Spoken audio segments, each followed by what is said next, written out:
Guys, you'll have to forgive my helmet hair today because, well, today we're talking about scooters and climate change.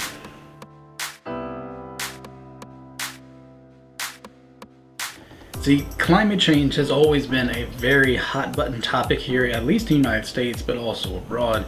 And it's been a critical issue on the forefront of politics since the 1960s. After things like nuclear testing during World War II, people were a little bit more conscious about, well, their impact on the world around them. And thus began the craze of trying to go natural and stop using big oil and trying to do biodiesel. And then as time moved forward into the technological era, we started trying to utilize different forms of fuel alternatives that weren't exactly fuel. Enter electrification. With the dawning of nickel-cadmium batteries and then later on lithium-ion batteries, we were able to take devices with us. Cell phones, tablets, even micro game consoles like the good old-fashioned Game Boy were now being able to be recharged, not waste batteries, and come with us wherever we wanted to go. Now, these technological advancements were incredible, and we got insane forms of technology to the point where now you can go to a doctor's office and instead of a pencil and paper, they might be using a tablet and a rolling computer. With all this advancement came the dawning of the newest iteration of electrified transportation. Things like the Tesla became absolutely game-changing for the markets. And with more and more electrified vehicles from many different manufacturers, some of whom are choosing to try to go carbon neutral by building completely zero emission vehicles like Volkswagen, some people wanted to take a step back and utilize something a little closer to home that didn't require such a long charge time, or in our case, fuel time, and that's scooters. This led me to a very, very serious question as I consume more and more media for this particular topic. Are electric scooters better for the environment than, say, traditional gassers? Today on this episode, I'm hoping that we can narrow that down and answer that question for ourselves with a lot of definition. To start off, we have to put a couple of caveats out there. When we're talking about scooters, unfortunately, there's a disparity because for us gas-powered people, we look like a motorcycle with a little bit of extra steps. Whereas with most electric scooters, they resemble your old-fashioned razors, the good old standing push pedal variety. Even though we're talking about two different things, they both serve the same function, and in fact, they do come in both forms, both the standing version and the riding version, case in point the Honda Navi. With that said, let's dive into the details. In my research, I came across a couple of different articles talking about this exact topic, how carbon neutral are these electric scooters. In fact, in some of my research, MIT themselves were looking into this, which I honestly didn't think they would spare the time of day to even invest half a cent into looking into this idea. On their site, MIT Technology Review, there's a pretty hefty scathing article that I came across that I just wanted to read directly off of. Their title, quite simply, is, "Sorry, scooters aren't so climate friendly after all." If this is the tone this video is taking, then oh boy, there's gonna be a lot of progressives that are upset. In this article, the number one scooter that they highlight is the Bird. And if you've been in any metropolitan area as of late, you've probably seen a few of these guys laying around more or less abandoned on the side of the road. Basically, using an app on your phone, you're able to rent this scooter to go however far for however long and just kind of leave it there, or at least that's what most people do. There's actually a Bird just laying on the ground in front of my building, and I work at a law firm. This ease of access has always been kind of a lovely, desirous thing, and that's why city bikes were always a considered option. But in this article, the MIT Technological Review has other things to say. In fact, they point out the fact that just because there are no emissions coming out of a tailpipe on these things doesn't necessarily mean that these vehicles are emissions free. And that can be said of any given electronic platform, whether it's these Bird scooters or even the Tesla Model X. In this article, they actually cite a study done by North Carolina State University. They decided to look at the entire life cycle of this vehicle, from its manufacture to its delivery to its usage till its abandonment.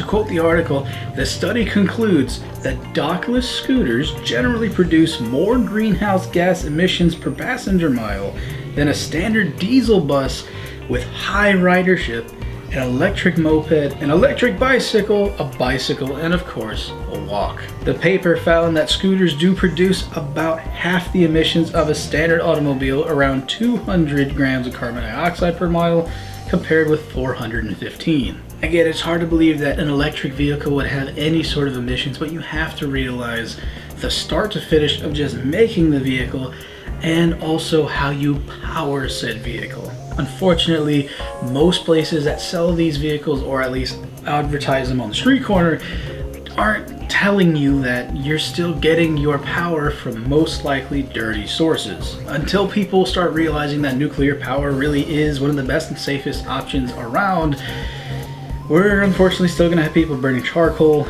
natural gas, and oil in order to power our homes, our basic electronics in the house, etc. And that same power is what powers our electric scooters, mopeds, and bicycles. Plus, there's one other big part of this whole equation that really hasn't been talked about by a lot of people, and it also gains the ire of many others, and that's the power of lithium. See, we use lithium batteries in many of our appliances. In fact, if you're watching this on the phone, you probably have a lithium-ion battery in that phone. The problem is that lithium is a very, very heavy, dirty metal, and it destroys the environment where it's mined. And unfortunately, with the amount of phones that people throw out and other tech devices that have these batteries in them, it is probably one of the #1 most polluted substances that are ending up in our oceans, in our landfills, and just littered on the sidewalk sometimes. You have to remember, while plastic might live a really long time, lithium also lives a really long time. Plus, with the whole scorched earth method of mining said lithium, it is extremely damaging to the environment, and unfortunately there's a lot of human rights violations with those workers who are trying to get it. All of that said, that's for a different video. I had another video pop up in my feed while researching all of this from a little channel known as Future Proof. If you're not familiar, they do sustainability articles, basically looking into different companies, different styles, and see how that can be sustained in the future and their environmental impacts. And they actually just did a video not too long ago about said bird scooters and, more importantly, electric bicycles. I know that sounds like an oxymoron, but basically we have power assisted bicycles that once you start pedaling, electric motors will help give you more inertia. In his study, he basically flat out said what a lot of us who are into cars think, that people are buying these products and unfortunately giving into a fad, into a craze, and not really weighing out the cause and effect of them buying said bike or scooter. In other words, unless you just wear that thing into the ground, the carbon footprint to create the vehicle and utilize it is wasted. Instead of getting millions of miles out of these things, a lot of these are just sitting around, abandoned on the sidewalk, or left in the back of your garage until you decide to clean it out or move out, and they don't get properly used, and thus all of that waste, that carbon waste that was used to create this thing, is now wasted on the environment instead of utilized, and thus reducing that actual carbon footprint. It's a really interesting video. I suggest you go check it out after this one because it gives you a lot more insight into that discussion. On the flip side of this equation is people like me, petrol heads, who happen to have a side hobby for scooters. Most people who buy a gas-powered scooter do so with the intent and purpose of a joyrider on the weekend. They're not out there buying these things to go to work like I do. It's not a secret on this channel that I love Metropolitans, more specifically the 2002 to 2009 model, and I built out 2 of them. One to have a 150cc engine, and the Stretchro, which is my baby. I ride that to work every day, and it's a lot of fun turning heads. Its fuel efficiency is actually really good. It's only a 1-gallon tank, but I get almost 100 miles out of every tank, depending on my load.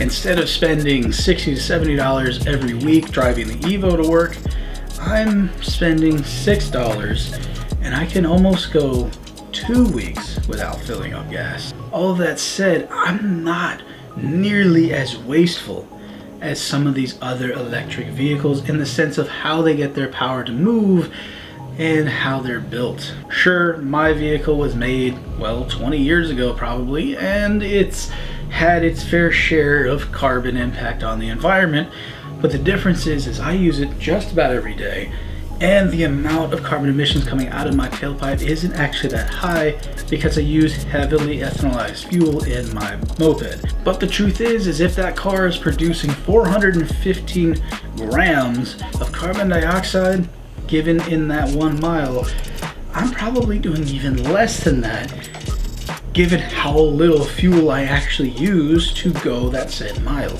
In fact, I'm probably using less than that said electric scooter. I also don't have any technological waste as there is not a single bit of nickel cadmium in the bike. I use an AG battery, and when that thing dies, it can be recycled, the metal reused for other means. On top of all this, people are finding alternative fuel methods for these things all the time because, well, they more or less can almost run on anything so long as it burns. In fact, there are some people out there that are looking into creating a fuel-injected variation that can run on ethanol, which, as everyone's very aware, is a zero-emissions fuel source. Byproduct of ethanol is water vapor. So altogether, where does that leave us? The truth is, electric scooters are a fad. And unfortunately, with more and more people buying them, it means more technological waste that will be there to infect our children in the future. Some of these BS-powered bikes have plastics on them, but with the amount of research and development going into plastic recycling, we'll be able to kind of offset that damage. Plus, instead of having to hope and pray that we can get some power, we can just refill in a matter of 30 seconds at a gas station and keep on going. And also having a much longer range at 100 miles or more on some of these vehicles means more productivity, less energy wasted, and all in all, probably a better time. With that said, I hope that this video was helpful, informative, and entertaining. Please have a very civil, kind, level-headed conversation in the comment section because, as we all know, climate change can be a very hot-button topic for some people. And let me know, because I'm curious, what other solutions could we have for, well, these smaller modes of transportation? Their carbon footprint might not be nearly as big as a car's, but with so many people going to two-wheel vehicles to try and get to work or save money on fuel because of their fuel economy, what other ways can we somehow help save the planet and reduce our impact with those vehicles? Let me know. I'm curious because, as always, we all live on this planet and I want my kids to be able to enjoy a good future that still has race cars, but still has a green earth. With that said, God bless y'all. And if you want to, check out this video right here. This is me working on that said moped and trying to revive it with a fresh engine.